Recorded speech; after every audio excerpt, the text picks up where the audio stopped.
There we go. Okay.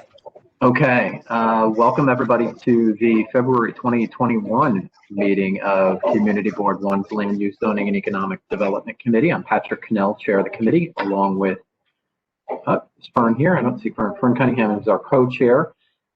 Tammy Meltzer's chair overall of CV1, and we have with us as well Diana, where'd you go? Diana Sweetide, who's our director of land use and planning. We have a few items on the agenda tonight, but we shifted a couple of things around.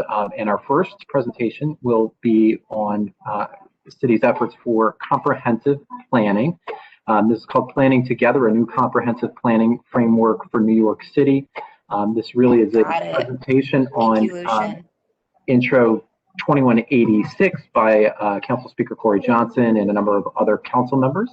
So I know we're looking forward to hearing this presentation. Annie, if you'll take it away. Yes, thank you for having me here tonight and putting me first on the agenda. I know you all have a lot going on, so I appreciate you taking the time to hear about this proposal, and hopefully I can answer any questions that you have. All right, so I'm going to share my screen. I'm sorry in advance if I have some technical difficulties. This is my first time using WebEx in a very, very long time. So hopefully it will go smoothly. Let's see. All right. Can everyone see my screen okay right now and hear me all right? Yep, everything's going well. Okay, great. So thank you again for having me here tonight. My name is Annie Lovers. I'm the Assistant Deputy Director for the Office of Strategic Initiatives at the New York City Council. Our division spearheaded the Planning Together report and legislative proposal that I'll be presenting here today. It's a bill that's been introduced, as mentioned by Patrick, that will go through the legislative and public hearing process over the next several months. With limited time, I'm not going to spend a ton of time on these key issues, but will instead direct you to the Council's report, which goes into much greater detail on each of these sort of key areas that we identified as issues to address, citing a ton of great resources and research. But in short, the city's planning mandates are insufficient, they are scattered, they're confusing, and this leads to inefficiencies and a lack of coordination between city agencies. Our planning regime is really purely reactionary. There are very few meaningful opportunities for communities to proactively plan for their futures. And some neighborhoods have gotten planning attention over the last, several decades, but others have been totally neglected. Left with an outdated 1961 zoning code that promotes sort of out of context development and is very outdated. The city's piecemeal project-by-project approach to rezonings in some places has exacerbated inequality, and the budget is rarely, if ever, connected to our policy or land use priorities in any meaningful way. And finally, our budget decisions are almost entirely divorced from assessments of capital needs, which are also totally insufficient. So in response to these issues, the council started working on a proposal for comprehensive planning. It was really under the direction of Speaker Johnson during the 2019 Charter Revision Commission process. The speaker was supportive of implementing comprehensive planning through that process, but when the commission did not take up the issue, we continued developing a version of the proposal that could be adopted by the council via local law.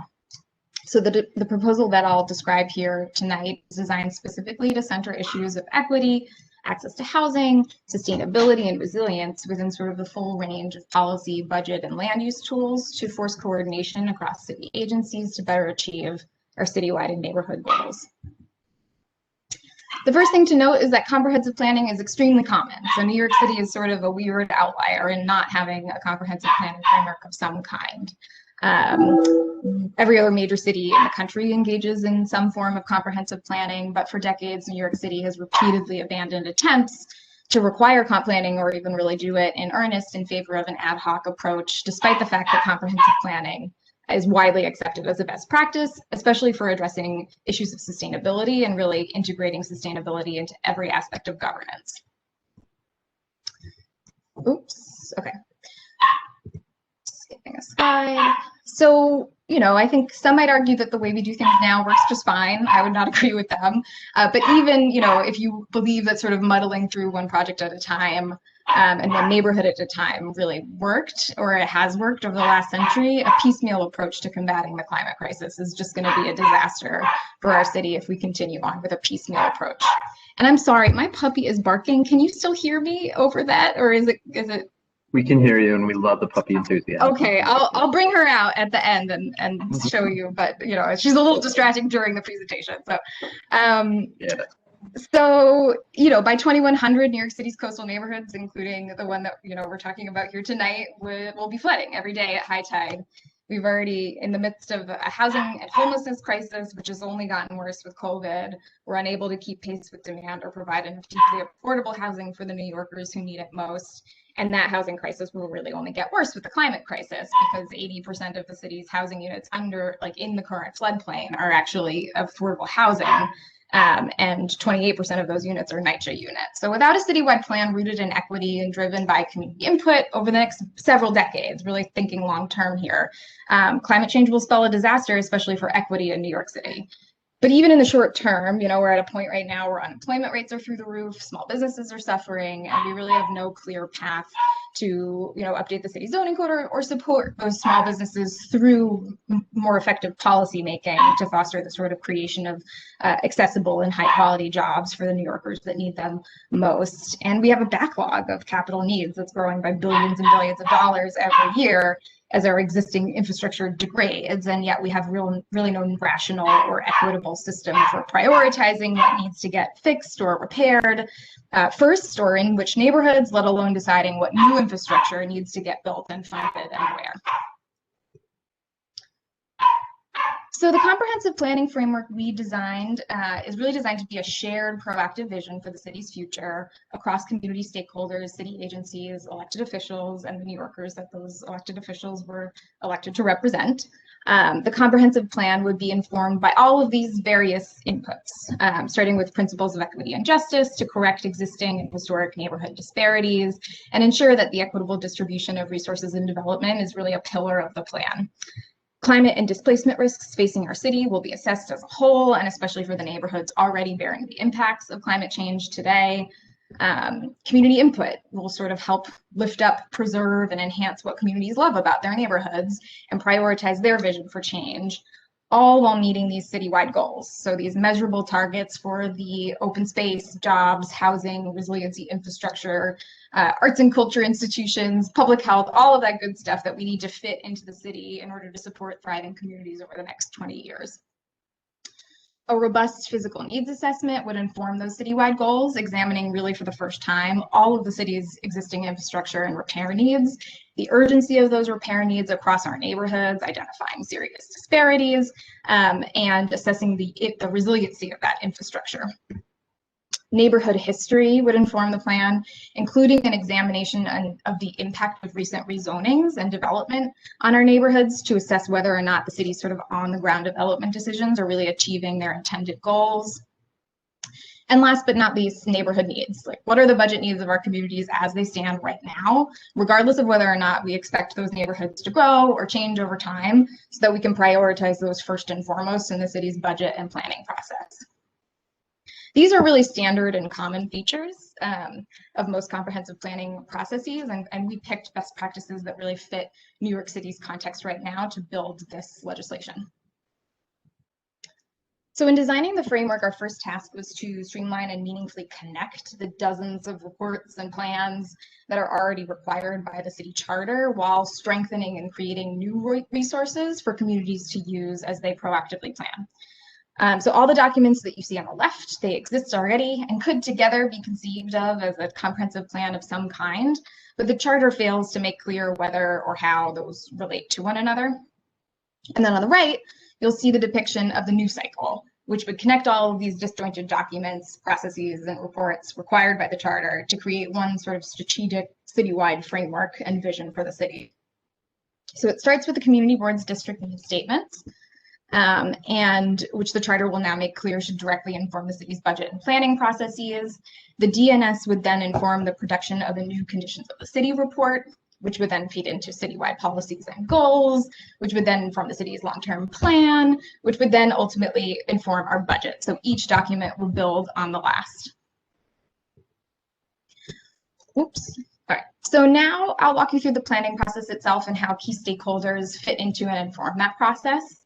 The framework is designed to create clear opportunities for neighborhoods and communities to proactively plan for their futures so that they can formulate a plan for what they'd like their futures to look like, rather than just reacting to irresponsible as-of-right development or rezoning proposals that are already fully baked by the time they reach community boards.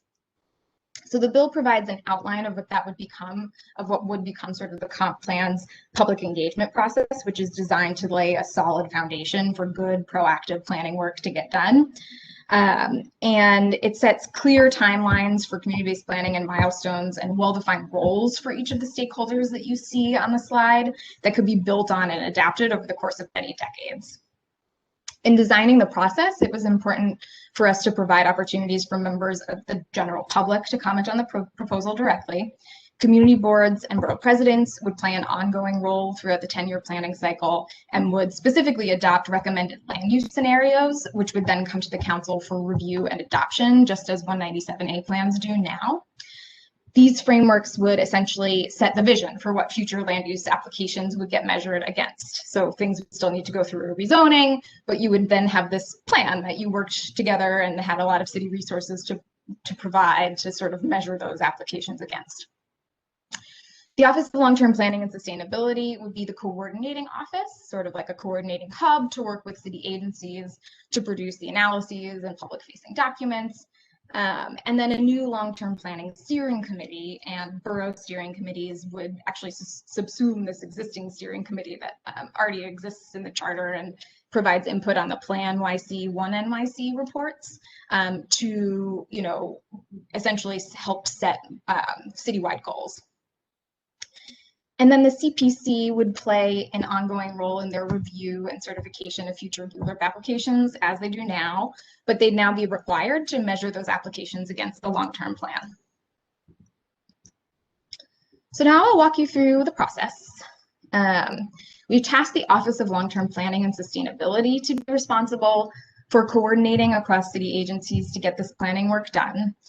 The city's first task would be the production of this first of its kind conditions of the city report in coordination with communities and city agencies. It would include the revival of the zoning and planning report, which is really the only thing in the charter that's ever actually required the city to regularly review the city's zoning code to address and correct unintended consequences and suggest applications of sort of new fine-grained zoning tools that worked well in one neighborhood with similar conditions in another. Bloomberg eliminated that city requirement to produce that report back in 2012, and we only actually produced it once in the early 90s by Dinkins. So this conditions of the city report, I'm still on number 2, or no, still on number 1, sorry. This conditions of the city report would basically take all of the data that currently sits across dozens of reports and plans in the open data portal and put it into one easy to use place. And it would also require new analyses, including this physical needs assessment to assess the state of our current infrastructure for the first time in a comprehensive fashion, in addition to 2 new indices that Seattle uses actually to measure access to opportunity and displacement risk. The city would then work in partnership with communities and key stakeholders to determine what the city's long-term needs for housing, jobs, open space, schools, and other critical infrastructure. These would be measurable targets.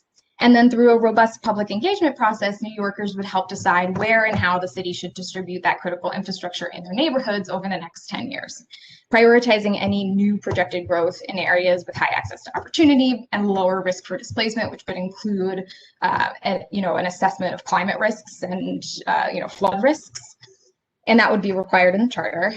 And then community boards and borough presidents would adopt preferred land use scenarios for each of their relevant community districts. And these could be scenarios of your own that you devise with your own staff, or it could be in coordination with city agencies. The charter is silent on what those preferred land use scenarios would look like, so they could really come straight from you or the borough president.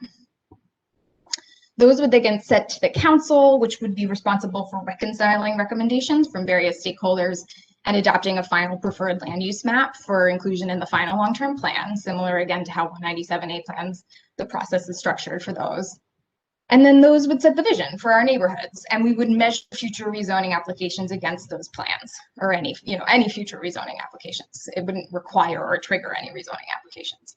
So ULURPs would then be required to include a statement of alignment, essentially. That's the only change here with respect to ULURP, that describes how the action does or does not align with the plan. Introducing a new model for better ensuring community plans are actually implemented and adopted into the zoning code, which is a mechanism that's really missing from prior efforts around implementation of 197A plans. Community boards would still participate in the ULURP process as they do now, but with these new resources to inform their decision-making processes and recommendations to the council. So the production of the plan would take place over the course of 4 years, from the appointment of the steering committee to the adoption of the final long-term plan. The graphic on the left outlines the points at which the bill will require sort of public engagement of certain types, adoption of formal recommendations, and council adoption. And we essentially required some form of public engagement before and after the production of each formal document in this process, from the conditions of the city report to the final long-term plan. But these really are intended to be viewed as baseline minimum requirements for participation that are required by law. They will provide important milestones for the purpose of public transparency, but are also designed to give the framework sufficient flexibility to grow and adapt that community planning process over time. So this depicts the full 10-year process, including when each document will be produced, and the update and amendment process, which really starts halfway through the 10-year planning process. And after the first cycle, the cycle essentially starts over again. So each plan would build on the last, and it really is designed to be an ongoing process because it's about the process and less so about the actual final product of the plan. Compliance with the long-term plan would be encouraged and considered, but not required. So all rezoning actions in furtherance of the plan or not would still be subject to ULURP. Future ULURP applications would be required essentially to include the statement of alignment, describing how the rezoning does or does not align with the long-term plan. And again, community boards would entirely retain their role in the ULURP process with these new data resources for assessing neighborhood needs to inform decision-making processes. So we think this process holds a lot of opportunity for the city as a whole and individual neighborhoods, laying the foundation for better planning work to get done by meaningfully connecting the city's budget, land use, and strategic planning processes, providing these new resources, data, and analyses to better support proactive community-based planning, identifying and prioritizing communities' urgent budget needs, regardless of whether or not that neighborhood is going to be rezoned, and then requiring the city to do this regular review and recommendation for updates to the city's zoning policy in response to where it succeeded, failed, or had some unintended consequences, which is something that we don't do right now really at all. And then finally, it would force more coordination across city agencies to better achieve citywide goals and ensure that the right hand knows what the left is doing. And that's my presentation. Thank you, Annie. Okay, so this is a lot. Thank you for giving us that sort of heads up on what this is all about. I guess my first question, I'll go first at least, is what at what stage is the legislation? When do you expect it would be voted on and as stated? What's the trajectory here? Yeah, thank you for asking that. I should have said that at the top. So we're likely we're scheduling a hearing relatively soon, likely this month, but it hasn't been officially scheduled yet. I don't think we're still working that out. But there's no particular timeline in place here for passage. So really, the hearing will be sort of the first official marker in the legislative process, during which people can come and provide testimony. But before, during, and after the hearing, I'm an open door. It's not like ULURP doesn't have a set clock. We'll continue to have conversations, and all of the amendments and changes that might get made to the bill would happen after that hearing process. We don't have a specific timeline in mind for passage. So, I would say it would be great to hear concrete feedback in the next several months, but the speaker has made clear that he intends to pass this bill during this session, which ends at the end of this year. But aside from that, we have no specific timeline in mind. Great, thanks. So what committee will this go to? So if folks want to track when the hearing is going to be and keep up with which committee, then Yeah, great question. So it's actually sits in the GovOps committee, which might seem a little weird, but most of the reforms that we're actually making are to the city's budget and reporting requirements, which all sort of sits in the GovOps committee. And a lot of the planning work is really like layering on additional requirements to that Plan YC charter requirement that's already there, and just creating these additional resources for folks to use. Great, thanks. Okay, so for members of the way we'll do this is members of the Land Use Committee get to go first. Remember to use the raise hand feature. That's the best way for me to identify who is in line. And once the committee members are done, and if there are no questions from the committee members, we'll move to members of the public. So I don't see any committee member hands up right now. I guess if you're on the land use committee and I'm not seeing it, jump right in. Otherwise, we'll go. Oh. Yes. Hey, Patrick, I jumped right in. It's Alice. I'm sorry. That's okay. There we go. Now I'm seeing them. And I'm sorry I can't put the video on, but I just wanted to just note that I'm not sure how to get it into the chat, but I'm just sending around. There are a lot of very interesting commentaries being put forth on the comprehensive plan, and I just wanted to say I'm going to be sending those to Diana, and perhaps she can get them on the chat. Particularly, I know the City Club has just put forth a really, I thought, insightful commentary, as well as Even Scale City. There's two that people might want to look at. That's it. I'll save some questions for later. Thanks. Okay, thanks. So I see we have hands up now from Colin, Joe, then Michael Kramer. Let's go in that order, please. Colin, you're first. I'm just sorry to say I missed the first few minutes of the presentation. Is there anywhere online we can track this down? Not the PowerPoint itself, no, but I'm happy to answer any questions that you have here and provide resources after the fact. Unfortunately, I would have to have heard the presentation. I know. I'm trying to think. I'm not sure the best way to handle that, but I can see if there's a version of this that I can share after the presentation. That'd be great. Thanks. No problem. Thanks, Joe.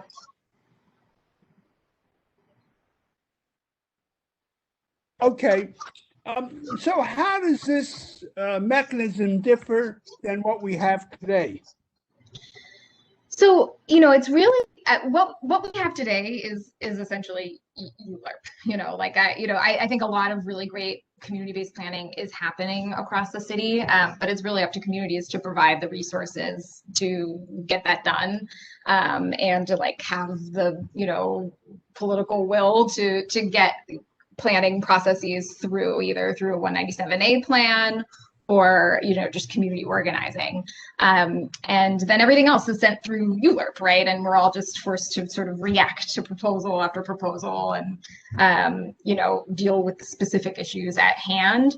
All this does is create an opportunity for folks to build a citywide proactive vision for their neighborhoods that addresses our citywide needs, combats the climate crisis, addresses our infrastructure needs today, and then builds a vision for the future that then we can all use to compare rezoning applications against. So it's just an additional resource to use as we have these conversations, as opposed to having siloed, neighborhood by neighborhood, or even within a district, ULURP by ULURP sort of conversations. We would have this guiding framework, which would create this proactive vision that we could then measure applications against.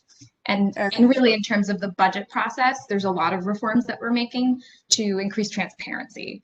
So right now, it's like the 10-year capital strategy exists. It is not a very useful planning document. It has all these great long-term goals at the front end, but then it doesn't actually itemize the things that we're spending money on that will help us achieve those goals. And this really splits that open for the first time and creates more transparency to first center our repair needs, and then talk about the infrastructure we need to build that's new to sort of create and support thriving communities over the next 10 years.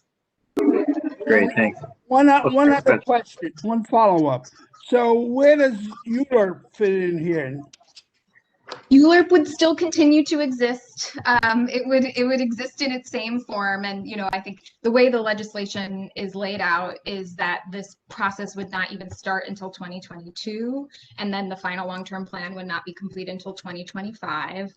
So during that planning process, we would just have to consider and review ULURP applications as they came, as we do now. And slowly but surely through the planning process, we would be helped out by these additional resources, including this conditions of the city report. Finally, in 2025, we would have this long-term plan, which hopefully would be this shared vision across stakeholders.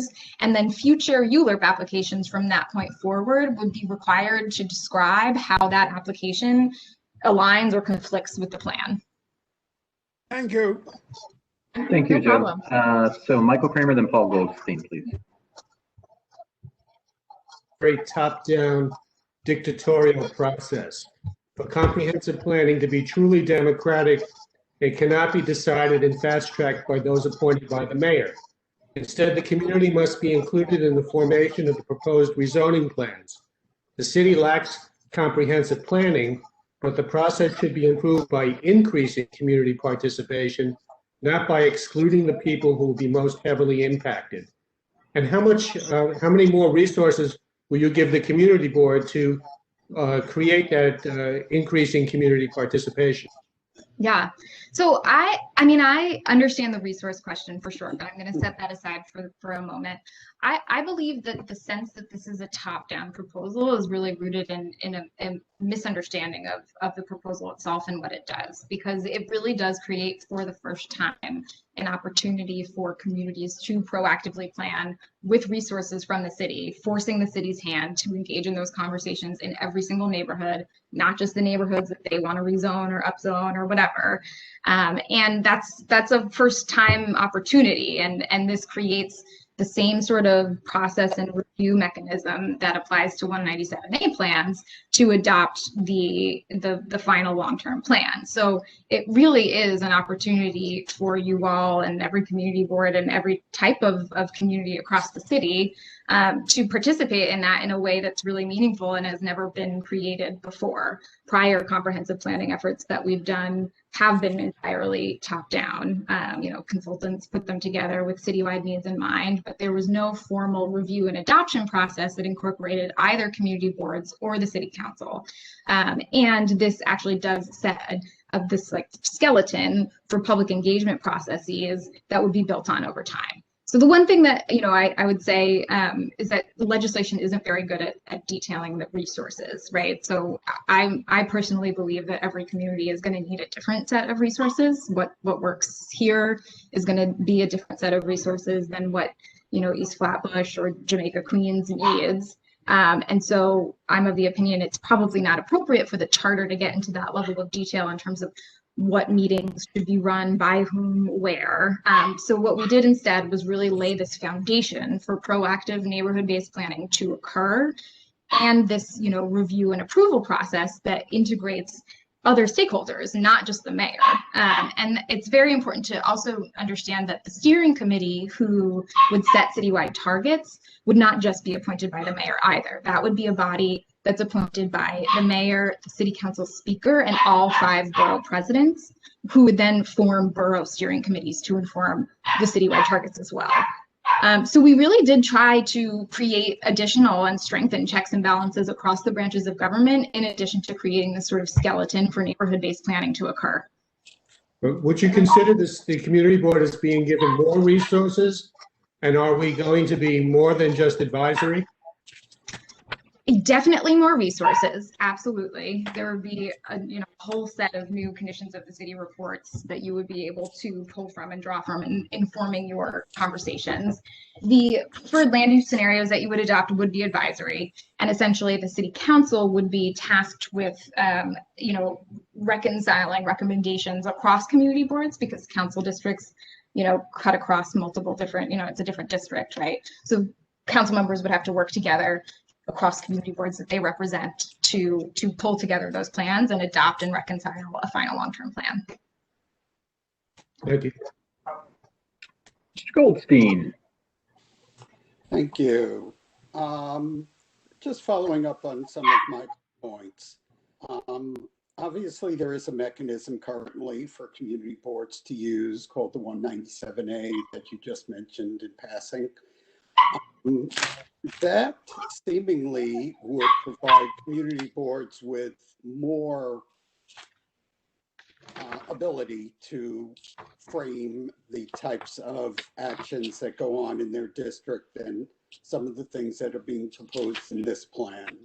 So why don't you focus a little more on that and provide specific funding to boards to pay for those types of plans?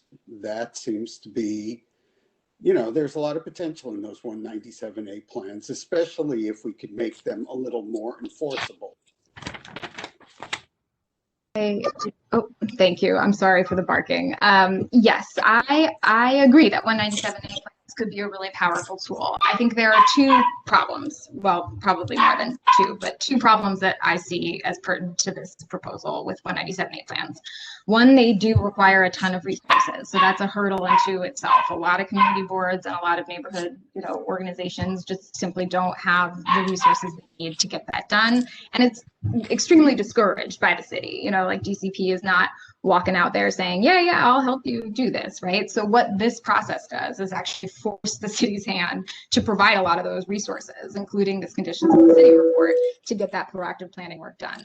And then, I think the second issue that I've seen time and again with 197A plans is that once you actually do get over that barrier of having the resources, you put together the plan, you go through the adoption process, you have something that you feel really good about, there's nothing actually incentivizing implementation. And so what this process does is create a formal mechanism in ULURP to require both the CPC and reviewers to consider how the application at hand either furthers that furthers the community-based plan that's in the long-term plan or doesn't. And that formal mechanism would trigger, better and more productive conversations, I think, around the merits of the proposal at hand in a way that, 197A plans have just been almost flat out ignored in a lot of future rezoning decisions. So this would create that trigger and mechanism that's missing from 197A planning right now to really incentivize development. Plans that are in compliance with the plan.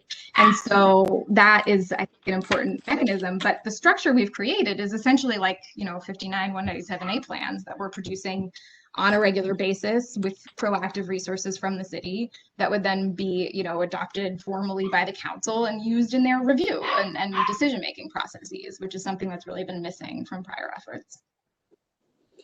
Okay, let me just say that I think there's, if anything, growing skepticism, and maybe that's what why the speaker is acting or proposing something. Growing skepticism in the ULURP process and the ability of communities to really shape what's going on in their district. And I think you're going to be probably pressed by a lot of community boards and locally based organizations to show solid evidence that the system will indeed be changed so that local voices and interests will really be heard.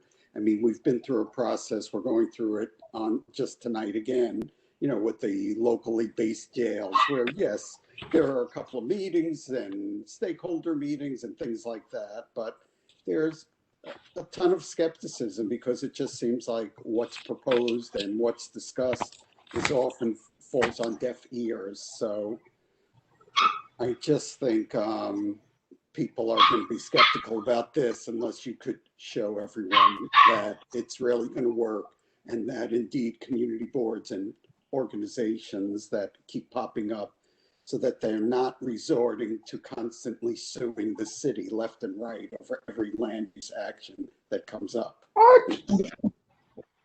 Yeah, so I thank you for those comments. I appreciate them and I hear them and I agree with them. So I guess we'll discuss them. Thank you. Joe Hungry. Joe, can I ask you to put yourself on mute, please? Thank you. Tammy, I see you put your hand up, so you'll be next, and then we'll be going to the public. Pete Davies and Jan Lee have their hands up as well. So Tammy, please.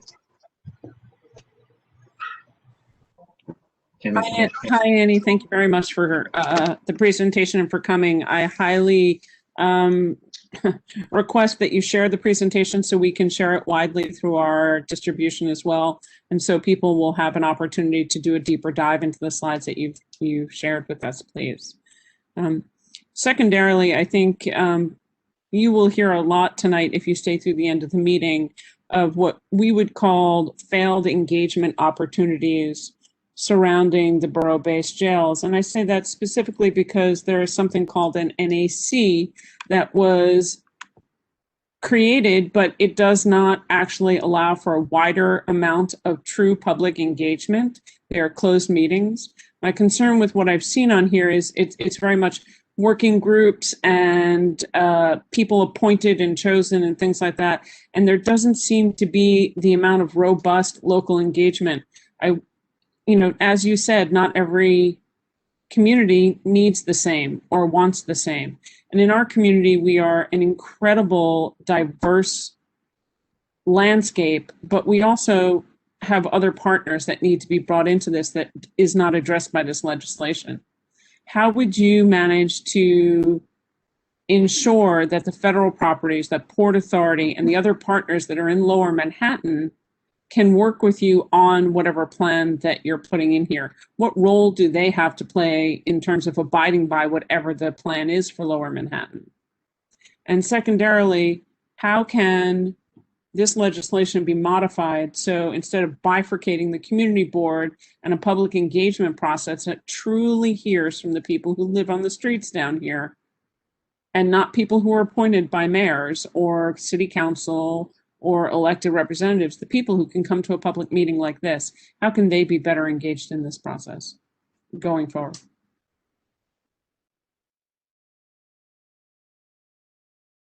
Sorry. Thank you for that question. So the first thing I did just want to mention is that every single public meeting that's mentioned in this legislation, which over the course of the 4-year period is, I think, 123 meetings, which again is like not enough meetings, but they would be publicly open and transparent and wouldn't be subject to open meeting laws.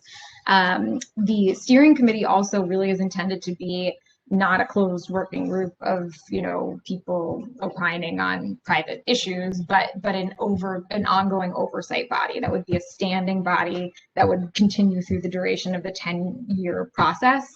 They would be required to hold annual public hearings on both the planning process itself and the implementation of the plan.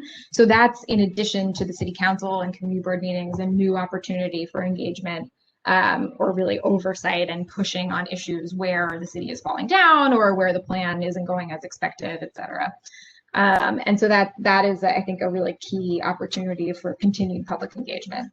When it comes to the general public, I think that is something that was really important to us to include and provide opportunities for folks to be able to provide input either online or on their own schedule, because not everyone is able to show up at meetings or council hearings even. And so it was really important for us to be as expansive in those requirements as possible. And, this is an area where I would welcome specific feedback on the to make sure that we're creating the right guardrails for that process to be truly open and transparent. So that's like a gray area where, we would definitely take a look at your testimony or any sort of statement that you put together to look at feedback and how we can make sure it's really as robust as possible without locking us into a particular charrette style or set of meetings for every single phase in the process, because that I think would be too restrictive when we're really designing this legislation, hopefully to be in place for many, many decades to come. We want to set the right guardrails without locking us into some system that works for us right now, but not for tomorrow. In terms of federal agencies, honestly, I think this would just give them something to work with, right? Like right now, there's like notoriously poor coordination between federal, state, and city agencies. And I think what this plan can do, while we still can't direct them to do anything or comply with our plan, it would provide them with a resource to look at and inform their decisions. Because I think right now, a lot of federal agencies, if they don't know who to talk to and who to engage, they're kind of operating in a vacuum. And this would really give something to work for them to work with. And that's new. And while it's not a perfect system, I think it would really inspire a lot of coordination because goals that they are trying to achieve would be explicitly spelled out with a very clear land use map that would identify priorities, investment needs for the community. So it would really just be a guiding frame for them to carry on their conversations and engage in a more meaningful way. All right. Thanks, Annie. I know we're getting close. I'm sorry, Tammy, were you done? I just said thank you very much. I know, Patrick, you're going to want to discuss this in a deeper dive if we're going to get to the resolution. Yeah, this is an introductory presentation. There will be certainly more to come on this. We have a lot more information to gather. This is a big one, of course, so we're going to keep our eye on it, but we want to thank Annie for the presentation. We do have a couple of minutes left. I see we have 3 hands up from members of the public. I'm going to ask if we can go through these rather quickly. Pete Davies, you are first, then Jan Lee, then Lynn Ellsworth. So, Mr. Davies, can you unmute yourself? Thank you very much. Thank you. Possibility that you could put up slide that said framework on it, that I believe had 6 or 8 steps. Let's see. This one. This one. Between step 3 and 4, having read the legislation, it seems that there is a step that's not shown here where the director who is appointed by the mayor would actually choose the 3 plans that would go to the community. No, so that was actually, I mean, it's a misunderstanding, but it's also probably rooted in the way that I initially sort of oversimplified my first presentation of this proposal, which is that, well, you know, the city will be required under the legislation that's written right now to produce 3 potential land use scenarios for the city that like helps people sort of visualize different possibilities. So perhaps one has priority for climate infrastructure resiliency, another is more focused on economic development, and one is more focused on supportive housing, you know, whatever it is, or open space, let's say. Those would just be intended to be used as resources. And so the council is not bound to them, the community boards are not bound to them, and neither of the borough presidents. What we think that does, which we think is really an important piece sort of missing from our current planning regime right now, is like forces the city's hand to provide proactive visions that really like puts a name on what we're looking at and helps people sort of visualize different you know, scenarios as they see fit over the next 10 years. But no one is bound to scenarios. Those really are intended to just be resources that the city could spit out using various inputs, including the conditions of the city report and the inputs they've gotten to date. But that would just be the start of the conversation. From there, all actors that are, you know, formally required to submit recommended preferred land use scenarios would be free to produce a scenario of their own.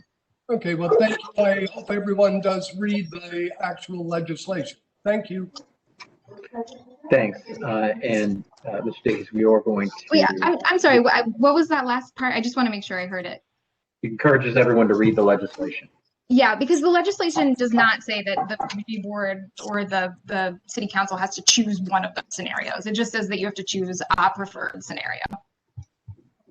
I just wanted to make that clear. Understood. Jan, Mr. Lee, are you able to unmute? Hi, thank you, Patrick. I'll try to be quick here, and thank you, Annie, for the presentation.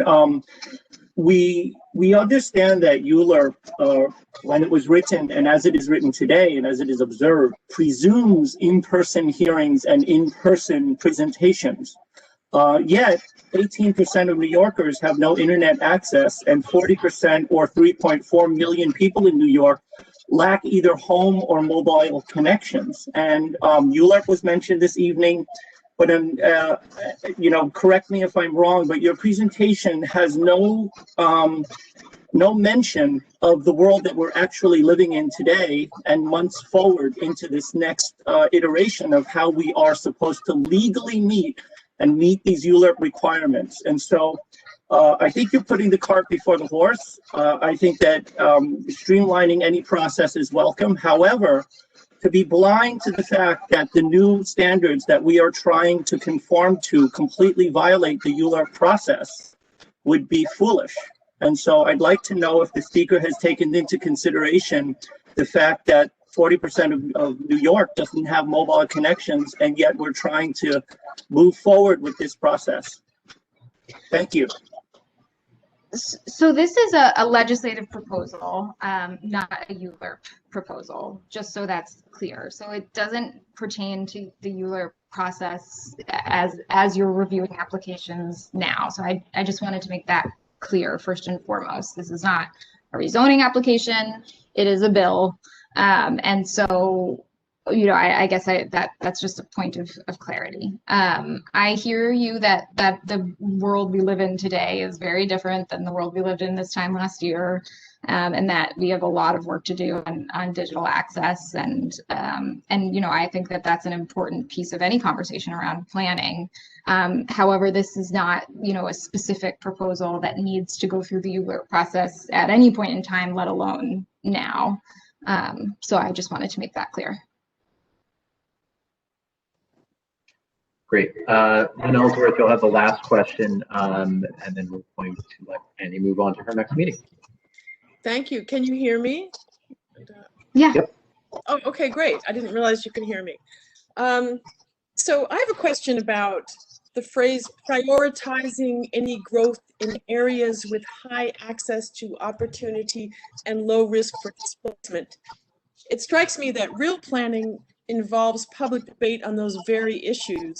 Why is that laid out from the get-go? I mean, I know how Vicky Bean defines high access to opportunity, and low risk for displacement is subject to some very, very sketchy mathematical index things. So I'm like, why is this set before the planning process, as opposed to why isn't that part of the planning process? As we know, all good planning really does begin with the discussion of density, where it gets distributed, which areas are more dense, which are less dense. And here it's been prejudged as part of the legislation beforehand. Why is that? I would not say that it's prejudged before any of those other aspects of the plan. I'm sorry, but it is. It's in the legislation. On page 6 of the legislation. It's sure. That is where I was going to direct you. So the dissemble about that. So the bill includes the types of metrics that the city would need to use to develop this methodology for assessing access to opportunity and displacement risk. This is a model that is used in Seattle. It takes into account the density of our current neighborhoods in identifying and assessing access to opportunity. So all that's already been decided.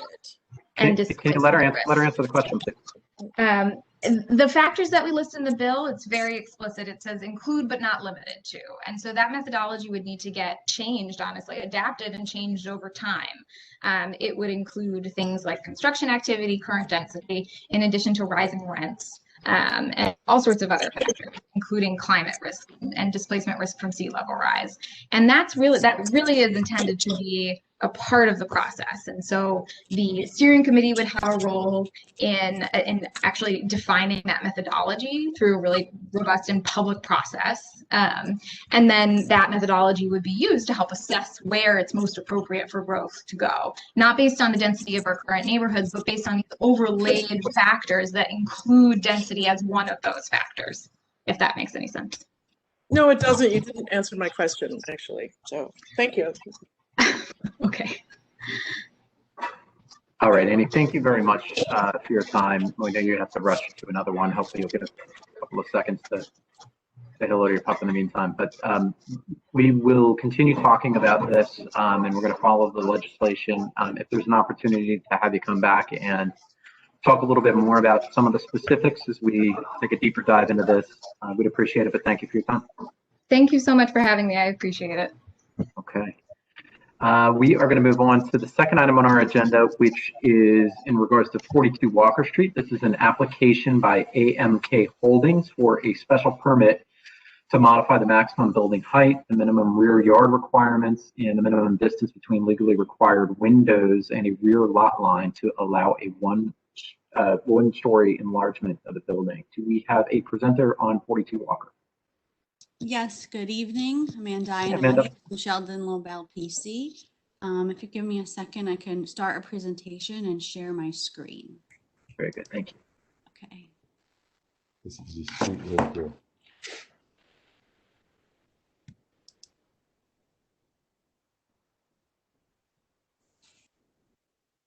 Okay, does everybody see a cover page with 42 Walker Street? It's there. Great. Okay. Good evening. My name is Amanda Iannotti from Sheldon Lobel PC. I represent the applicant and owner of the building located at 42 Walker Street, subject to the requested special permit application. I'm joined this evening by Michael Muroff, project architect, and we're here to present the application and answer any questions you all have. Present. So this is a project summary. The application seeks a special permit pursuant to zoning resolution section 74-711 to modify zoning resolution sections 2347, minimum required rear yard, 23-692 D2, height limitations for narrow buildings, or the sliver law as it's sometimes referred to, and 23-861, minimum distance between legally required windows and walls or lot lines, to facilitate a one-story enlargement of the existing 5-story building that's located at 42 Walker Street at block 194, lot 11, located in a C6-2A zoning district, also within the special Tribeca mixed-use district and the Tribeca East Historic District. Through this application, the applicant also seeks to preserve the historically significant features of the building while undertaking a first-class restoration and implementing a continuing maintenance program to ensure the building is properly maintained in a sound first-class condition. You may remember this application came before the Landmarks Committee and the full board in October of 2018 when this application was before the Landmarks Preservation Commission for the certificate of no effect and the report to city planning to bring the 74-711 application to city planning and for the special permit. The restorative work that was approved by LPC in that application in 2018 includes the restoration of missing cast iron elements at the building entrance, the restoration of the damaged storefront entrance steps, the replacement of missing and damaged cast iron vault light panels at the sidewalk, the resetting of the granite sidewalk slabs, the replacement of existing concrete sidewalk flags with new concrete tinted to match granite, and the removal of the FRP previously installed to replace missing and damaged capitals at the cast iron piers, and the installation of new cast iron capitals to match the historic capitals at the cast iron piers. All of this restoration work will be done to the building in a sound first-class condition, and there will be a restrictive declaration recorded against the property, implementing the continuing maintenance program and an inspection every 5 years. Next slide is a tax map, which shows the proposed development site outlined in red. You can see on Walker Street.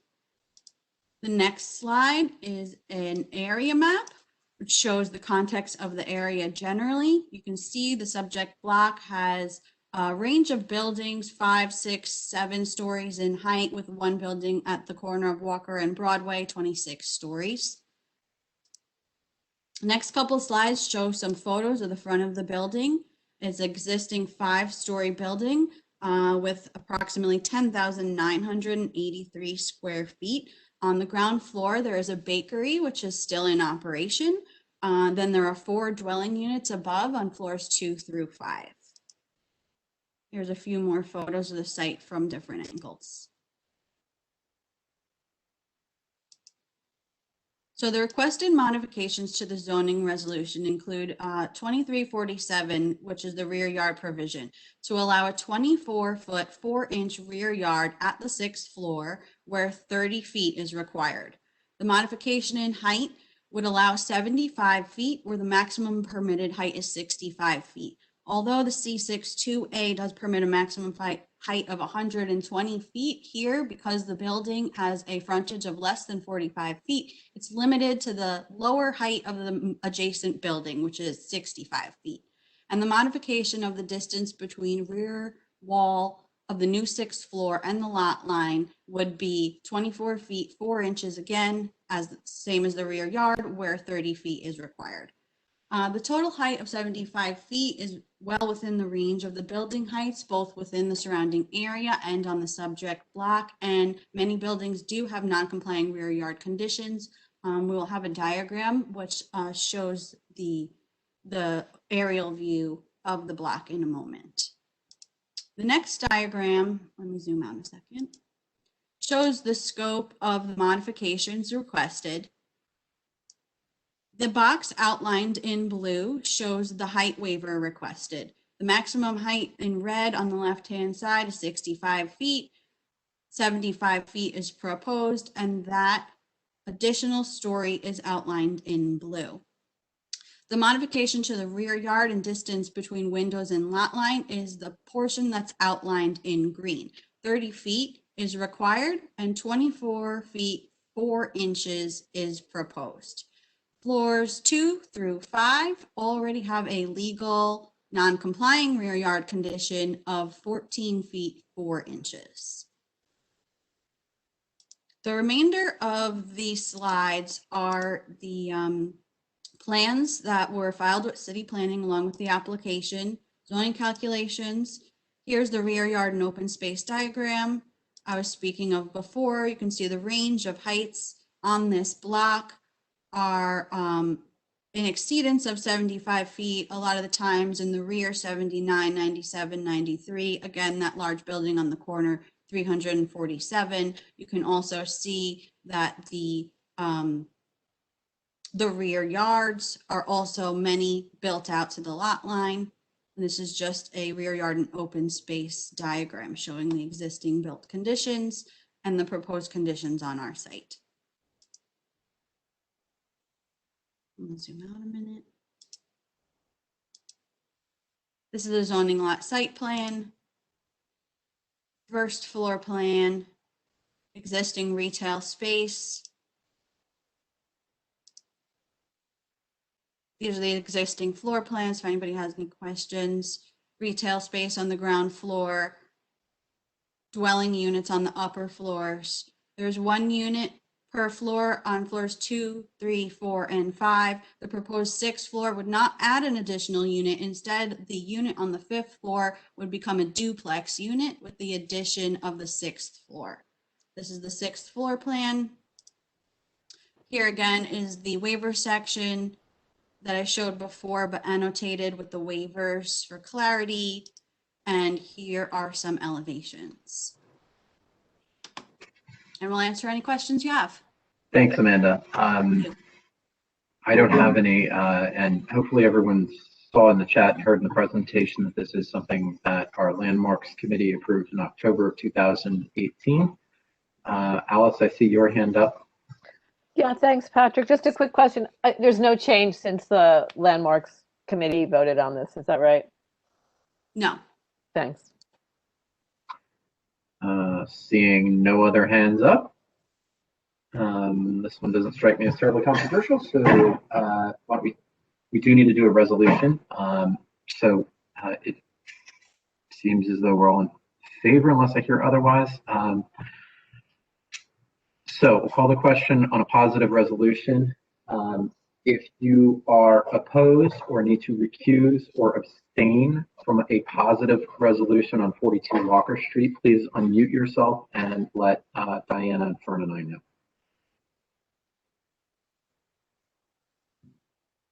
Okay, hearing none, it appears to be unanimous. Diana, are you able to record the? Yes, I got it, Patrick. Thank you. Thank you. Thank you, Amanda. Thank you, Michael. Thank you, everyone. Have a great night. You too. Good luck. Third item on our agenda and final item is an important update. We've been working to get more details, of course, in post-ULURP world of the Borough-Based jail and specifically the Manhattan Detention Center at 124 to 125 White Street. Presenting tonight some hopefully answers to all of our questions will be the Mayor's Community Affairs Unit in the Office of the Mayor, the New York City Department of Design and Correction, MOCJ, the Office of Criminal Justice of the Mayor, Department of Correction, and the Deputy Mayor of Operations.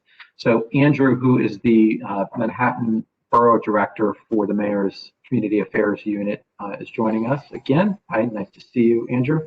And has brought a few colleagues with him as well. Andrew, if you'd introduce yourself and take it away.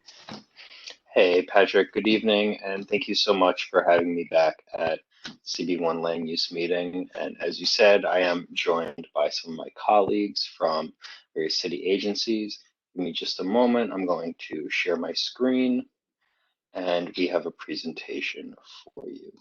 Andrew, while you're doing that, I just want to confirm that Rebecca is connected. Rebecca, are you on? I've unmuted your line. Can you hear me now? Yes. Great. Thank you. Great. Hallelujah. Great. So thank you. I couldn't regale you, so happy to be here. Nice to have you back. So we are giving a brief update on the Borough-Based Jails Manhattan Detention Complex. This evening, I am joined by Nadine Millay, the Executive Director for Capital Projects in the Mayor's Office of Criminal Justice, Sasha Ginsberg from the Department of Corrections.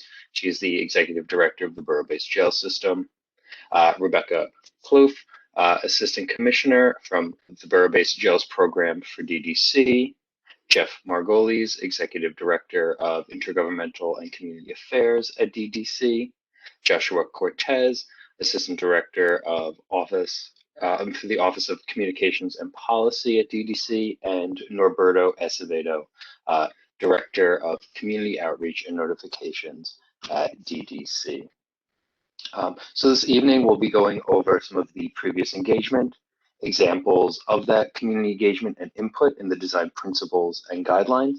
We're going to answer CB1 specific questions, have a brief engagement opportunity, or discuss upcoming engagement opportunities, answer some questions from the community. So our previous meetings that we've had back in December of 2019, Manhattan Joint Task Force meeting presented to Community Board 1, followed by the Neighborhood Advisory Committee. Then in February of 20, excuse me.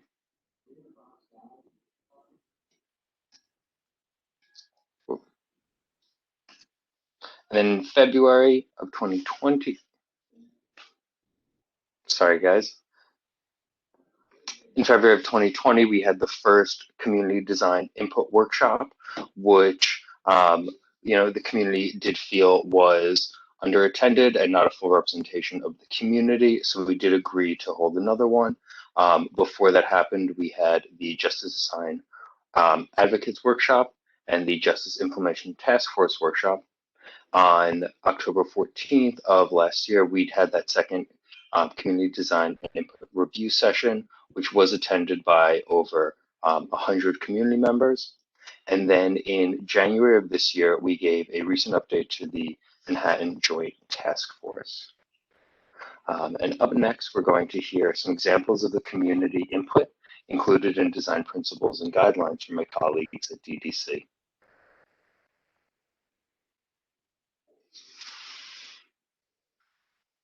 Hi, this is Rebecca Clough from DDC, Associate Commissioner for the Borough-Based Jails Program. There's been, seems to be some confusion about how, or at least some interest about how the community workshop information was applied to the RFP. Next slide, please. Next slide. Thank you. If you recall the workshop, for those of you who attended, you were shown a picture of 4 different seating types with a request of that you grade them on which one you like the most to which one you like the least.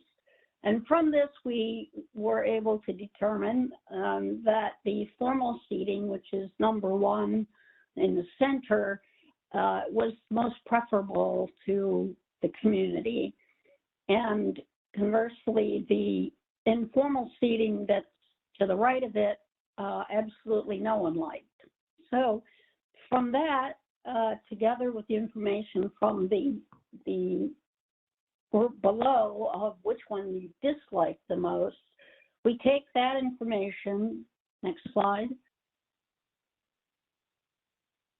and sort of summarize it, incorporating some of the information, the comments that we received that helped to explain why they liked one type of seating more than the other. Again, because things like number one, formal seating, it's more defined. People feel more relaxed. There was also a indication that people are in favor of movable seating, where they can create their own groups in a more dynamic sense.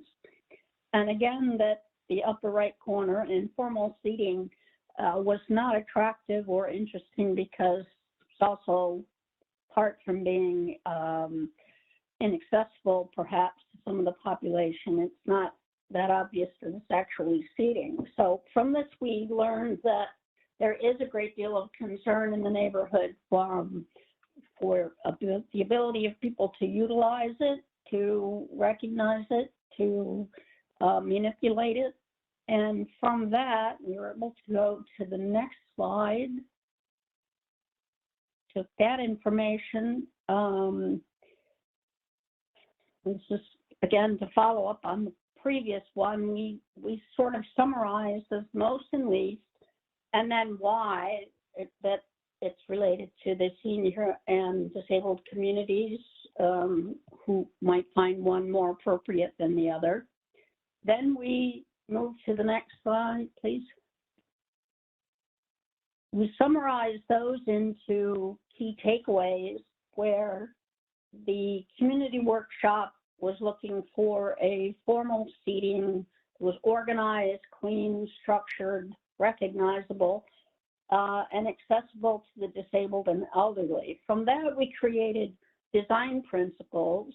You see 3 different ones listed there. And then to the right, the language that was then taken and illustrated in the RFP of how the builder or designer could create the kind of sitting and ambiance that the community was looking for. So this document, apart from just being having these specific elements included in the RFP as scope, this entire report, which covers all the different areas of the workshop, the public space, the streetscape, etc. This entire report is included in the RFP in a appendices, so that the architect and designer on the design build team can have the benefit of reading through the material and seeing the sensibilities of the community and how they are looking at this and what might be desirable. This, again, there's quite a few different ones. I believe this, I'm not sure if this is available on the Mocktay site. I don't know, Nadine, do you know offhand?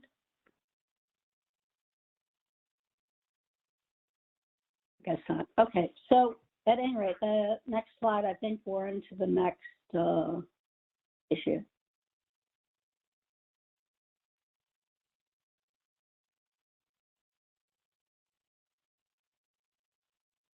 Next slide.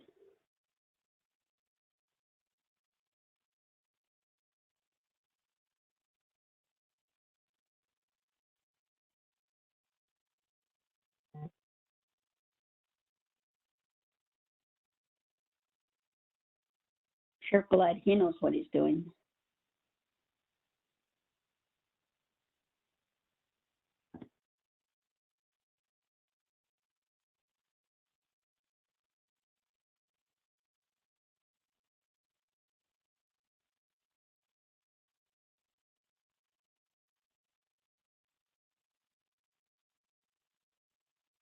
You're muted, Andrew.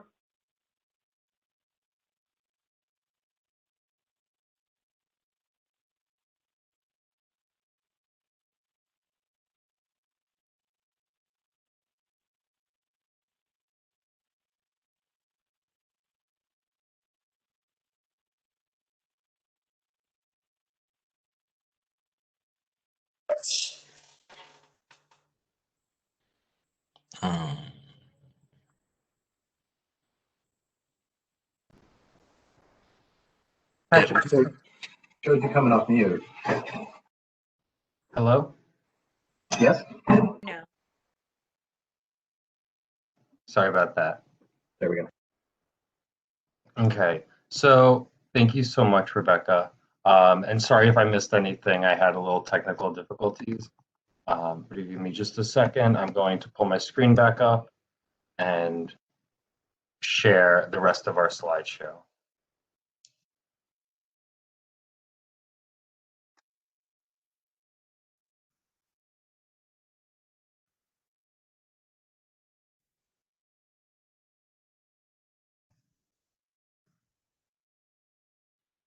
Okay. And as discussed, CB1 did send over a list of questions before, and we're going to provide some of those answers here following. So, how has the COVID pandemic affected the timeline and the budget? Due to the COVID-19 pandemic, delays are anticipated in the construction of the approved project. Based on the current schedule, the Borough-Based Jail System project is anticipated to be complete by August 31st, 2027. The shifting of money in the capital plan is normal practice as we continue to refine the project. And the Rikers Island Public Place ULURP application prohibiting the incarceration of individuals on Rikers Island after August 31st, 2027 is in place. This reaffirms the city's commitment to building the borough-based jails and closing Rikers Island. Question: it has now been reported that there is a 2-year delay for completion and approximately $500 million budget cut. What is being cut? How is this delay derived? In addition to the response above, the reduction in budget is due to reduction in parking in Queens and the Bronx and eliminating program redundancies at all 4 sites. The reduction does not have an impact on overall goals and principles of the program.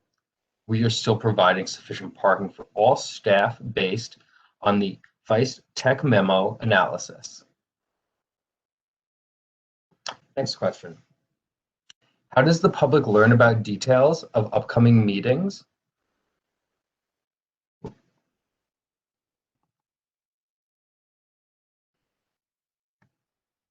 On this project, example, the Justice and Design Workshop meetings. Outreach is done depending on the intended audience. For the design engagement, targeting directly impacted community members and people who live with lived experiences in the justice system. Outreach has been through service providers, organizations, advocacy, and member organizations and members of the Justice Implementation Task Force. The borough-specific design workshops occur in advance of the release of the request for proposals, so community input on design can be incorporated. All outreach for upcoming NAC meetings and design workshops, such as the design workshop is conducted by the Community Affairs Unit in collaboration from the DDC and local elected officials. Methods include mail invitations, calls, social media, and flyered outreach. What is the criteria definition of community engagement for this project? The city has engaged people who are detained, staff, families, service providers, attorneys, advocates, community members, and neighborhood groups to ensure that the voices of New Yorkers from all communities helped shape the plan. Specifically, the NACs were established to allow the city to hear a variety of perspectives and get feedback on neighborhood integration. Community engagement in this process is critical, as the path forward relies on a continued support of this vision. What accommodations have been in place to protect detainees from COVID right now? So the Correctional Health Services monitors people in custody for signs of the virus, including COVID-specific patient screening at every contact point within the criminal justice process, at pre-arraignment admission, clinical encounters, and discharge. These screenings help to inform DOC and CHS's joint housing plan. As part of its commitment and mitigation strategy, and in collaboration with CHS, the department developed a new admissions cohort housing plan that includes strategies to test and separately house all those newly admitted to custody. At the height of the pandemic, a majority of the dormitory housing areas were below 50% capacity, and close to half of all housing areas department-wide were also operating at or below 50% capacity, affording people the opportunity to more easily practice social distancing precautions. Where possible in dormitory housing units, DOC is ensuring there's an empty bed in between people in custody. Guidance has also been given to individuals to refrain from sitting on other people's beds. Question: what adjustments have been made to this plan in preparation of future pandemics? A majority of housing units will be cells, which will allow for isolating specific people and populations. We are exploring using antimicrobial materials for high-touch surfaces, and we will be implementing the highest grade HVAC systems possible.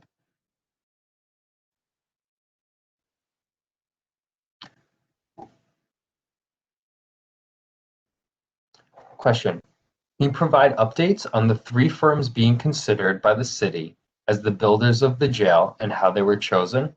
What were the qualifications? And provide a copy of the RFPs that were delivered to them. The request for qualifications is publicly available online at ddcanywhere.nyc. Registration is required and describes how firms will be selected. The shortlisted firms for the Manhattan facility were chosen pursuant to a quality-based evaluation of the statement of qualifications that were submitted into response to the RFQ. As the procurement is currently still ongoing, and because this is a procurement for a secure facility, DDC must maintain strict confidentiality of the request for proposal documentation until the procurement process is complete. At this time, the RFP document is not publicly accessible. Question: confirmation and breakdown on how much of the $107.4 million contract with DDC and ACOM has been spent. The city's day-to-day spending, including dollars spent on the contract with ACOM Hill Joint Venture, AHJV, is tracked publicly online via the Comptroller's checkbooknyc.com. You can search contract ID listed below.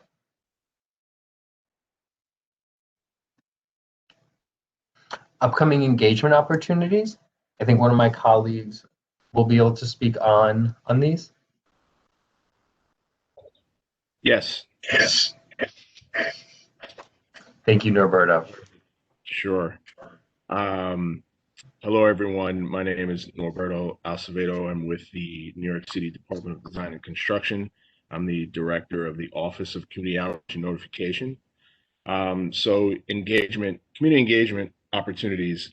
Obviously, there's a lot of different methods of engagement and different phases of it. We have been going through many different meetings as this community has witnessed and been involved with. And what I'm talking about is going forward, and as we approach the construction phase, how we will be continuing that engagement and keeping people informed, and also open to having regular meetings based on the progression of work is something we plan to keep doing. So you see a lot of to be determined here, but this is all so we can be sure that you're aware we have these thoughts in mind and we're thinking ahead of those next engagement steps. So how do we do that? We can go to the next slide. Thank you. There are many different ways, but I think one of the key takeaways here is for everyone to understand that there will be a community construction liaison associated with this project on all the sites, actually. And what does that mean? This particular job is one of their main focuses is to be the face and voice of the project at the grassroots level. How do we do that?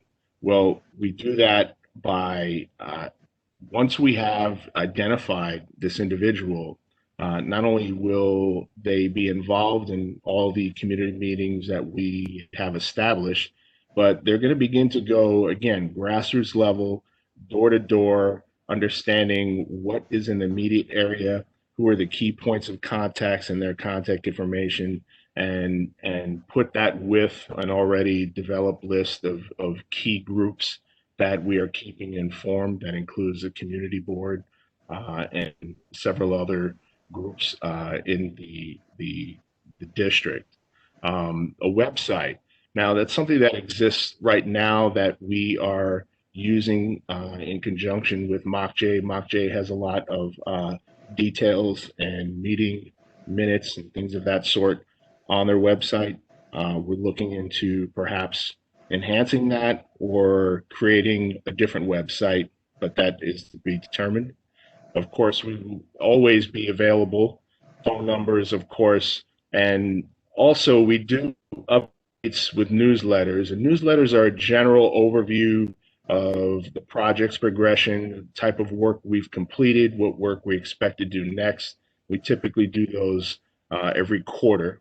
We do weekly look-aheads of the project that gives folks a general look ahead of what the following week's operations will be. And then we have things called advisories that we put out to community just when there is a disruption or a new operation that people need to be aware of. We put out an advisory that speaks specifically to that and what the impacts are of that particular operation. For example, street parking. For example, perhaps we need to get equipment in and out of an area and we need to block the sidewalk for a temporary state just to do that.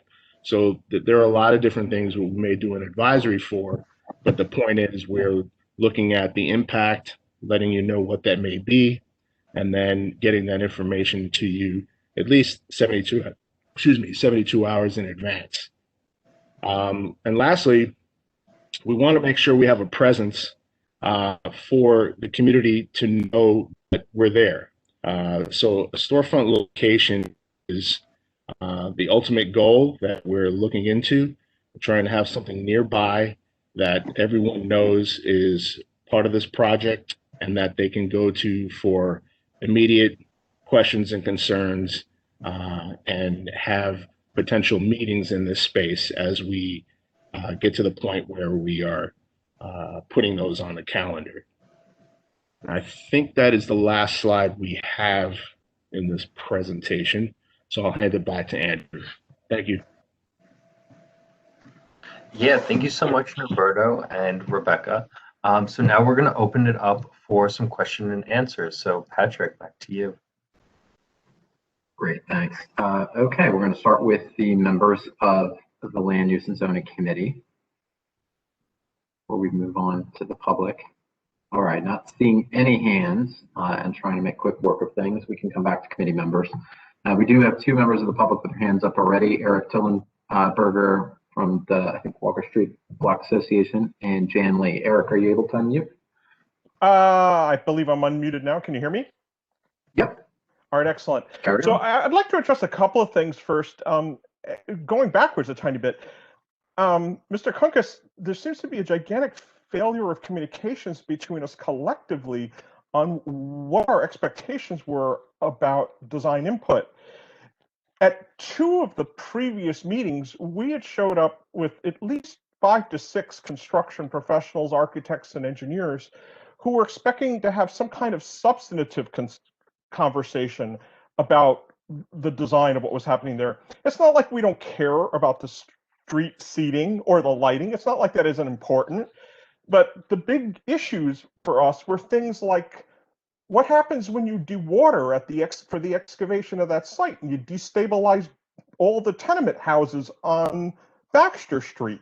These are real issues for us, and none of those things were substantively even able to be addressed. And right now, these conversations about lighting and color schemes and designs of lobbies is something akin to picking the wallpaper and paint scheme for the Titanic. And as much as we appreciate it, it wasn't substantive. My next thing is, at the last NEC meeting, the city refused to answer any questions regarding the contractor selection process for this $8.5 billion jail project, and you cited privacy and anti-competitive concerns. And this refusal prompted my own investigation of the 3 companies being vetted for the contracts. Number 1, Gilbane has no adverse public information available. Number 2, DeMattis Construction has allegations of corruption, mob ties, contract malfeasance on a prior Rikers Island project, racial discrimination related to refusing to hire any Asian construction workers during the 1974 construction of Confucius Plaza in Chinatown. They didn't do anything until mass protests and picketing broke out. Councilmember Chin will well remember this.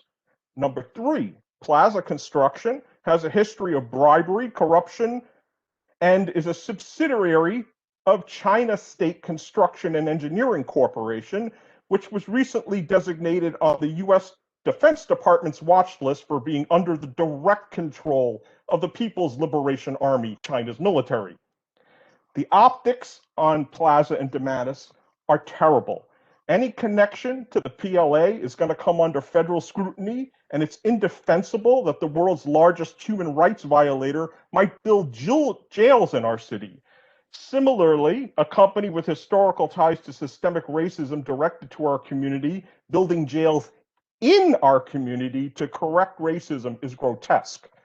Having only one untainted actual bidder is not best bidding practices or in the public interest. The contracting bidding laws that the administration has been circumventing here were put in place to prevent precisely this kind of corruption and maintain transparency on how the public's money is spent. We have a right to know, and you have an obligation to tell us. Now, my question for you is, were you aware of this information, which anybody could get off of Google, and did you deliberately withhold it from the public? And if you're not aware of it, why not? Thank you. So, Eric, I was not aware of this information, and I do appreciate you, sharing this with us.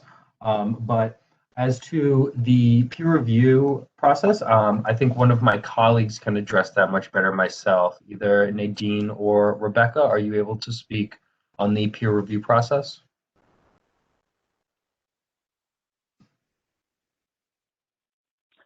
This is Rebecca Clough. Can you hear me? Yes. Hello? Okay. I'm not sure that, I think we're confusing something here, Andrew. The peer review process is not related to the consultant selection, DB consultant process. The process that... Can you hear me now? Sorry? Oh, sorry, it's Nadine. I was having audio issues. I didn't mean to interrupt you, Becky. I can speak to the peer review process when you're done speaking, if you can hear me. Sure, yes, okay. The city goes through a process of integrity, checking past records of firms. There is a statute of limitations, I believe, on some of these things as well. Some of the things you mentioned seem to be accusations as opposed to absolute. So I can't really comment one way or the other on that. But if they meet the requirements of the Procurement Policy Board and Department of Investigation's review of their qualifications and background information, as well as they meet the basic experience information that we require for the selection process, then that's the process. That's how they're selected, and then based on a process 8 or 10 months long, we select a single one from the 3. So while information may be readily available on Google, I can assure you that we don't assign contracts or award contracts without a thorough investigation of the background of all of these firms, any firm with the city. So Nadine, if you want to just kind of touch on peer review, but that's really not where Mr. Dellenberger was going, I believe. I'm happy to if for Go ahead. yeah, okay. So, and also sorry, I apologize for video problems. In answer to your question you posed, Becky, about the design input and review sessions, they are on the MockJ website, so those are available. The report of that is available on the MockJ website. So in regards to the peer review, the panel is made up of various technical experts in design and planning, high-rise construction, dense urban setting, sustainable design and building performance, and also criminal justice reform. And we received recommendations for peer reviewers from the Architectural League of New York, the National Organization of Minority Architects, the Center of Architecture, and staff from the following city agencies: Department of City Planning, the Public Design Commission, Department of Design and Construction, and my office of Criminal Justice. Those individuals were then vetted through a selection process, including an interview, and they've begun their for the first facility, which is the Manhattan facility, and first peer review on that. Great, thanks. Let's move on to Jan Lee, and then Carl Glassman is next. Hi, thank you. Thank you, Patrick.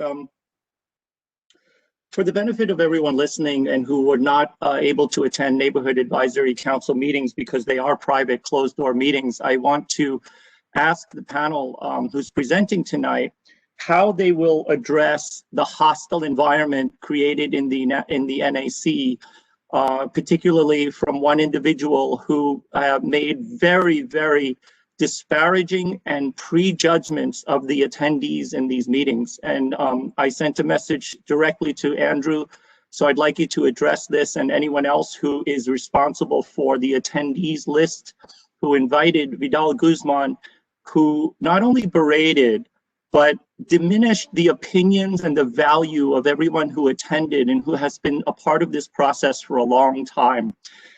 It was not constructive. In fact, it is he admonished the people who were in attendance because he presumed no one had the same life experience or the capability of understanding his life experience. And so with that said, and without having to go through my own life experience, I would like to know, one, how do you address the hostile environment currently prevailing in the NAC meetings? And how will you ensure that attendees will not suffer the same admonishments and mischaracterizations and judgments about their ability to be in these meetings? And this is, I welcome Community Board 1 to comment on this because I find it so terrible that we are volunteering our time to be there only to have someone attend who makes prejudgments about the attendees who are very qualified. We've made it this far, and to have the future of the NAC meetings, or in fact any other closed door meetings, progress like this would be a real shame to those people who are trying our best to make the best of this situation. So I'd like you to answer that, please. Yeah, Jen, so we do understand that, lots of people were very heated at the previous NAC meeting, but we do want to ensure that this is a safe place going forward and has always been a safe place for people to share their experiences. And we do want to ensure that there is a broad representation of people who not only are living in the community, but will be or possibly occupying or have occupied a prison, so they can make sure that this is in the best interest of everyone going forward. And, when people are sharing their opinions, tempers do get heated from time to time, and people sometimes make assumptions about other people's lives. We're not saying that's okay, but, he was trying to make his point, and, we really do want to ensure that going forward, everybody has the comfort to share their experiences and share their thoughts and opinions on the project, and know that everybody's opinions are being brought back and used to help shape this project. Well, with that said, Andrew, I think that this is one of the flaws of having closed door meetings. There is no accountability. There is no record of his actions. And I'm telling you, it was offensive to me and the people who are attending. And I hope that this does not become the norm moving forward. It seems to be a problem with the same individual. And these prejudgments about people's ability to make decisions based on their life and experiences, of which he does not know, cannot be the norm moving forward. Certainly, and we really appreciate you bringing that up at this meeting, and know that we're making sure that these meetings are safe places where people can share their opinions and their feelings without presumption of any of the other members. Okay, so Carl Glassman, and then we'll come back to the committee for Vicki Cameron, and then back to the public where there are two other folks waiting. So Carl.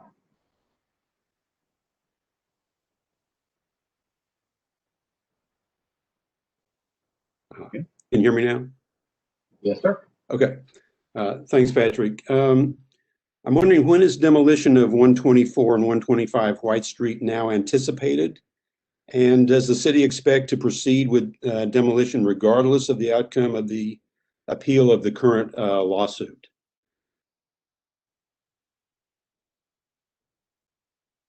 That's my question. I believe the lawsuit has an injunction against any construction work going on, so that would have to be resolved before we proceed with the scheduled start date. Does construction include demolition? Yes, and any work on the site. That's my understanding. I see. Thank you. Thanks, You're Carl. welcome. Back up to Vicki Cameron, please. Thank you, Patrick. Thank you. I want to take this opportunity to speak on behalf of my fellow community residents who, I'm here to represent. And for the last 2 years, we have been listening to various presentations and, loud and straightforward conversations that the community has had over the last 2 years regarding this project and in this location. And so in that spirit, I want to reiterate what my fellow community people have been saying for the last 2 years, and that is, to quote someone earlier, we are being asked to decide on the chairs on the Titanic that is sinking. And what that really means for me is that in the last 2 years, I have heard nothing but opposition, vociferous opposition to this thing, to this project. And yet the city has gone full speed ahead against the wishes of the people who live and pay taxes and, raise their children and all that stuff. The whole process is in question. It's very disappointing for all of us because Andrew has been put forward for the last 2 years to say that since last year anyway, since March, he hasn't had these answers, but clearly these answers were available. They just weren't presented to us. I heard tonight 2 words, approved project, really.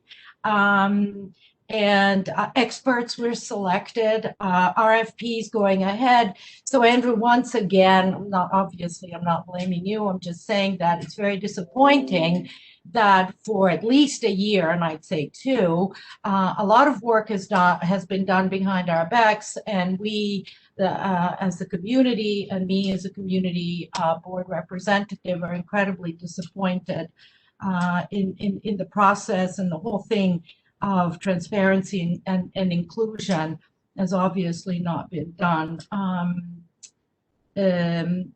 I'm going to conclude this by saying, now I'm speaking professionally as an architect, I can tell that my fellow community residents are aggrieved by many issues, but if we had unlimited land, I think there would be a lot more of an open conversation. But overcrowding, especially in Lower Manhattan, below 14th Street, where we don't have avenues and streets like we do above 14th Street, creates a very arduous lifestyle, and our quality of life is at great stake. And that's what people have been trying to explain to the city. This is a bad location, and yet you've gone ahead and had the project approved. So I'm just voicing this on behalf of all of us down here. In conclusion, I was going to say thank you for coming, but you know, we're all doing our jobs. So I'm pleased to hear from you. Especially Rebecca. I met her last year, and I know Rebecca's tried hard to explain to us what her component is here. So nice to see you all tonight. Thank you, Patrick.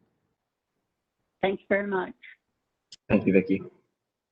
Okay, turning back to the public members now, John Alpert, and then I see Committeeman Christopher Marte. Hi, everybody. Very much for coming and talking to us. It's a simple song over and over again. Some of the basic questions that we've asked you when to study the actual location of the jail. We'd like to know that. You haven't done it. I'm in a building that by law has to be studied, a landmark. You haven't done it. I think in the appeal of the lawsuit in which the judge cited the city for breaking the law forward with this illegally, they reference that they've talked to the community board, and they present this as sort of misplaced endorsement from the community board when the community board has shown basically unanimous opposition to this. I feel sorry for you because you're selling something that we don't want, because our schools are imploding, the public housing that we need. We are in a healthcare crisis, and you want to build iron bars in a jail. I don't want to be mean, but how do you look at yourself in the morning and then come out and try to sell this to us? It's not going to solve the problems in our community. It's only going to make them worse. So if you're going to answer a simple question, when are you going to study the actual site?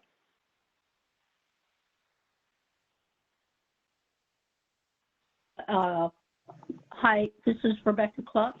I'm not clear what you mean by studying the site. We have extensive record drawings of what's there. We're familiar with the building. But we have a lot of people collecting information. I'm not sure what visible activity. Yeah, I could be. Yeah, I don't mean to be very to butt in on this, but you studied the corner of Center and Worth Street, and then you baited and switched 3.5 blocks north. And that's what the judge said when he ruled against you. So instead of complying with that, and something that everybody believes that you should do, you should study the actual site. You keep on showing us pictures of chairs and doorknobs. When are you going to study the actual site? I'm sorry, I misunderstood your question. I'm not, that's all being handled by the law department at this point. So I really can't comment either way. Well, the law department's not supposed to study the site as is required. So right now the judge says, you got to study the site. And you're not, there don't appear to be any plans for you to do this. If you study the site and then presented an honest study to the community, maybe we would change our minds, but you haven't done that. Hey, John, let me chime in here. So we can't really speak to the ongoing litigation about this because the city is going to be presenting, I believe, at the end of the month on this to the courts. So we, at this time, cannot speak on the pending litigation. Okay, so let's not talk litigation. Let's talk about studying the actual site. Do you have any plans to do that? Yeah, again, John, we can't speak on any of the litigation. Okay. Gotcha. I appreciate you guys coming to the meeting. Andrew, can you remind us what is the date for the oral argument in the first department on this case? I don't have it exactly in front of me, but I believe it's in the end of the month, around like the 24th of February, but I can find that information out and share it with you guys. Yeah, I believe that is the date, Andrew. Thanks, Jeff. Mr. Marte. Hey, can you hear me? Yes. Great. So first, I just want to thank Eric for the information that he shared, and just to note that we can't have true community engagement if we don't have transparency. And the things he revealed today are really scary if we're allowing these type of construction companies to be the ones to develop in the center of Lower Manhattan. I just want to ask a clarifying question. You said there's a dead date of August 2027, and it's going to take 8 to 9 months to decide on a construction company, and you haven't done a study of the said area yet. That leads you at most 5 years to demolish the 124, 125 White Street and construct this building with COVID safety protocols in place, which is delaying projects of all size throughout the city. How are you expecting to do this? This is only going to lead to shortcuts, mismanagement, and creating a facility that's going to bring more harm than good. And it's going to repeat the mistakes that what Rikers Islands are now. Can you give us a clear timeline of when that development is actually going to happen and how long it's going to take and the protocols and safeties that will be in place, especially with a pandemic that won't be over probably until the fall or even the winter?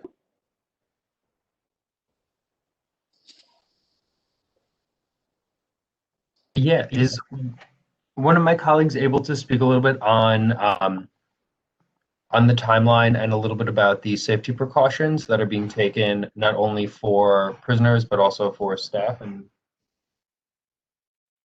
well, there's a couple of, this is Rebecca Clough. There's several different questions within the question. So far as the August 2027 date, we believe that given the time, we've worked out schedules of what will have to happen when in order to meet that. And we're pretty confident we can do it. There's procedures in place for all the activities. We have estimated the amount of time we believe it's going to take to design it, to construct it, and to commission it and bring it online. So it's tight. We have a lot of people who are working very hard to meet the schedule, but that's the task that we've been given, and that's what we're working towards. So can I tell you what happens tomorrow? No, but I can tell you that I have dates on paper that if I am able to keep them amongst all the political and pandemic and all the other constraints of unforeseen plans, we'll make it. Thank you. Thanks, Chris. Again, we have 4 different sites, and so I have multiple different schedules going on. Okay, coming back to community board members, I see Vera Song with her hand up, and I believe you are the last one. Vera. Thank you, Patrick. And you know, Andrew, I just want to make it clear, you know, the lawsuit basically has annulled the resolution by the city. So, you know, this is really not as it stands an approved plan as it stands with respect to the Manhattan Borough-Based Jail. So, you know, all these efforts of you guys moving forward is to me unconscionable. I just want to make that statement because the plan for the Manhattan Borough-Based Jail is annulled. That's number one. Number two, there is a question, Andrew, that you did not answer, and I would like to know, maybe some of the representatives from the other agencies can answer as to the curb cut on Center Street, the mayoral zoning override. Can you give me the status on that? Has that been signed yet? I can speak to that. The mayoral zoning override has not been signed yet, but we are still planning on moving the curb cut from Baxter to Center Street in response to the community concerns and the council members' request. Yes, but I understand that according to, even if it goes through a mayoral zoning override, there still has to be some sort of public input, correct? And a traffic study. What has been done with respect to letting us know about that? And when will we have a chance to be able to comment on that? So, and someone else can please correct me if I'm wrong. It is my understanding that there's no official public comment period for a mayoral zoning override, but we have completed the underlying traffic studies that have been published in a tech memo that's available online. I'm happy I can put the link to the tech memo in the chat if that's helpful. We published it in October of 2020. Okay, and do you know why that was chosen? This route was chosen as opposed to going through a ULURP?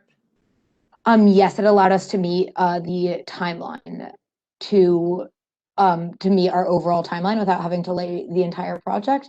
And we were still able to complete the required environmental review prior to proceeding with the process. Okay, and so when it does get, if and when it does get signed, will we be notified? Or is this something, again, behind closed doors? We can make sure, I do not know if there's a formal notification process, but we can definitely take that into account, and I will make sure that Andrew is in communication with you when that happens.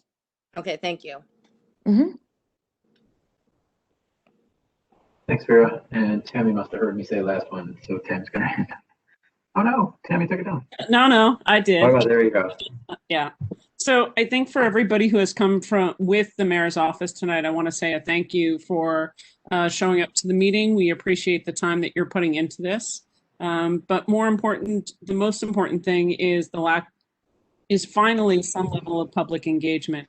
I'm a little disturbed that October you filed the technical memo. I'm really glad to hear that. You're going to share it in the link if you can share the URL for it so people can see it would be really helpful. I suspect that was parcel maybe given to city planning in October, but again, it goes back to the public's been asking for engagement. This is not a new conversation. It's a very old conversation. So while I appreciate the outreach that the gentleman was talking about that will happen during construction, it is a pity to me that this type of engagement with the community and back and forth dialogue didn't happen, period, thus far. If it had, I don't think we would be at this state. And Andrew, I reiterate the gentleman's request that when you see things, that people are polite to each other and people don't make aspersions and assumptions, because I was on that call as well. And it was very frustrating to hear people who don't know anybody else have the temerity to judge them before walking a mile in the shoes. They ask that we don't judge. I ask that nobody judges the community. You don't know what is going on behind the closed doors of any person who sits in Community Board 1 and anybody who's been assigned to the NAC. So, you know, in all fairness, we ask for an even hand. Delighted that we're going to get it, hopefully later. And as we go through 2021, that it will be a far more open and transparent process, period. And thank you. Thank you, Tammy. And yeah, we are hoping to start 2021 on the right foot with this community engagement, with the NAC meeting, and we hope to continue that throughout the rest of the administration and carried on through until the project is completed. Okay, thank you, Andrew. Thank you, everyone else from the mayor's various offices and city agencies for attending. We'll hold you to that, Andrew, staying engaged, of course. And thank you, everybody else, for coming out to our February Land Use, Zoning, and Economic Development Committee meeting. With that, we are adjourned. Bye, everybody. Thank you. Good night. Thank you. Thank you, Andrew. Hey, Vicky.